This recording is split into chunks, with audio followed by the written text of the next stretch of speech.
ଏବେ ଆଞ୍ଚଳିକ ପାଣିପାଗ ବିଜ୍ଞାନ କେନ୍ଦ୍ର ପକ୍ଷରୁ ଏକ ବଡ଼ ଖବର ସାମ୍ନାକୁ ଆସିଛି। ତେବେ ବର୍ତ୍ତମାନ ଯାହା ସୂଚନା ମିଳୁଛି, ମାଡ଼ି ଆସୁଛି ଭୟଙ୍କର ବର୍ଷା। ବଙ୍ଗୋପସାଗର ସକ୍ରିୟ ଥିବା ଲଘୁଚାପ ପ୍ରଭାବରେ ଓଡ଼ିଶାରେ ବର୍ଷା ଜାରି ରହିଛି। ଲଘୁଚାପଟି ଉତ୍ତର ଦିଗକୁ ଗତି କରୁଥିବା ବେଳେ ଆଗାମୀ 48 ଘଣ୍ଟା ମଧ୍ୟରେ ଅଧିକ ଘନୀଭୂତ ହେବାର ସମ୍ଭାବନା ରହିଛି।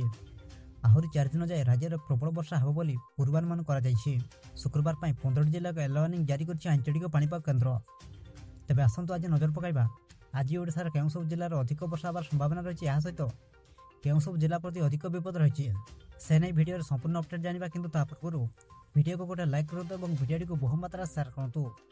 ଯଦି ଆମ ଚ୍ୟାନେଲରେ ଆପଣ ପ୍ରଥମ ଥର ଭିଡ଼ିଓ ଦେଖୁଛନ୍ତି, ଚ୍ୟାନେଲକୁ ସବସ୍କ୍ରାଇବ୍ କରି ପାଖରେ ଥିବା ବେଲ୍ ଆଇକନକୁ ପ୍ରେସ୍ କରି ଅଲ୍ ନୋଟିଫିକେସନକୁ ଅନ୍ କରି ରଖନ୍ତୁ, ଯାହାଦ୍ୱାରା ପ୍ରତ୍ୟେକ ଦିନ ପାଣିପାଗ ସମ୍ବନ୍ଧୀୟ ଲାଟେଷ୍ଟ ଅପଡେଟ୍ ଆପଣମାନେ ସର୍ବପ୍ରଥମେ ଆମ ଚ୍ୟାନେଲ ମାଧ୍ୟମରେ ପାଇପାରିବେ। ସୂଚନା ଅନୁଯାୟୀ ମାଡ଼ି ଆସୁଛି ଭୟଙ୍କର ବର୍ଷା। ଏନେଇ ଭୁବନେଶ୍ୱର ସ୍ଥିତ ଆଞ୍ଚଳିକ ପାଣିପାଗ କେନ୍ଦ୍ର ପକ୍ଷରୁ ସୂଚନା ଦିଆଯାଇଛି।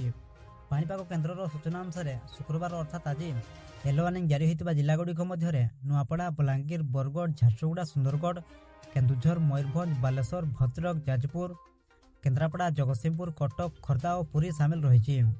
ଏହିସବୁ ଜିଲ୍ଲାରେ 7ରୁ 11 ସେଣ୍ଟିମିଟର ପର୍ଯ୍ୟନ୍ତ ବର୍ଷା ହେବାର ସମ୍ଭାବନା ରହିଛି। ସେହିପରି ଗତ 24 ଘଣ୍ଟା ମଧ୍ୟରେ ରାଜ୍ୟରେ ହାରାହାରି 11.5 ମିଲିମିଟର ବର୍ଷା ରେକର୍ଡ କରାଯାଇଛି।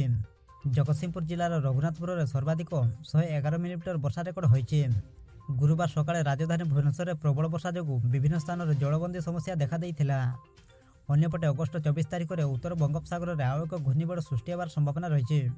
ପରେ ଏହା ଅଧିକ ଘନୀଭୂତ ହେଲେ ଓଡ଼ିଶାରେ ବର୍ଷାର ପରିମାଣ ବଢ଼ିବ ବୋଲି ପାଣିପାଗ କେନ୍ଦ୍ର ପକ୍ଷରୁ ଆକଳନ କରାଯାଇଛି। ଜୁନ୍ 8 ତାରିଖରେ ମୌସୁମୀ ବାୟୁ ଓଡ଼ିଶାରେ ପହଞ୍ଚିଥିଲା। ଏହାର ପ୍ରଭାବରେ ବର୍ତ୍ତମାନ ସୁଦ୍ଧା ରାଜ୍ୟରେ 728 ମିଲିମିଟର ବର୍ଷା ହୋଇଛି, ଯାହାକି ସ୍ୱାଭାବିକଠାରୁ 12% କମ୍ ରହିଛି। ମାଲକାନଗିରି ଜିଲ୍ଲାରେ ସ୍ୱାଭାବିକଠାରୁ ଅଧିକ ବର୍ଷା ହୋଇଥିବା ବେଳେ ରାଜ୍ୟର 11ଟି ଜିଲ୍ଲାରେ ନିଅଣ୍ଟିଆ ବର୍ଷା ହୋଇଛି। ସେଥିପାଇଁ ଆପଣମାନେ ସତର୍କ ରୁହନ୍ତୁ। ବାସ୍ ଏ ଥିଲା ଆଜିର ପାଣିପାଗ ସମ୍ବନ୍ଧୀୟ ମୁଖ୍ୟ ଖବର। ପ୍ରତ୍ୟେକ ଦିନ ଏମିତି ଲାଟେଷ୍ଟ ଅପଡେଟ୍ ପାଇବା ପାଇଁ ଆମ ଚ୍ୟାନେଲ ସହିତ ଯୋଡ଼ି ହୋଇ ରୁହନ୍ତୁ ଏବଂ ଆପଣଙ୍କ ଅଞ୍ଚଳରେ ବର୍ତ୍ତମାନ ବର୍ଷାର ପରିମାଣ କିପରି ଅଛି, ଏହା ସହିତ ଆପଣମାନେ କେଉଁ ସବୁ ଜିଲ୍ଲାରୁ ଆମ ଭିଡ଼ିଓକୁ ଦେଖୁଛନ୍ତି ଆମକୁ କମେଣ୍ଟ ମାଧ୍ୟମରେ ନିଶ୍ଚିତ ଜଣାନ୍ତୁ।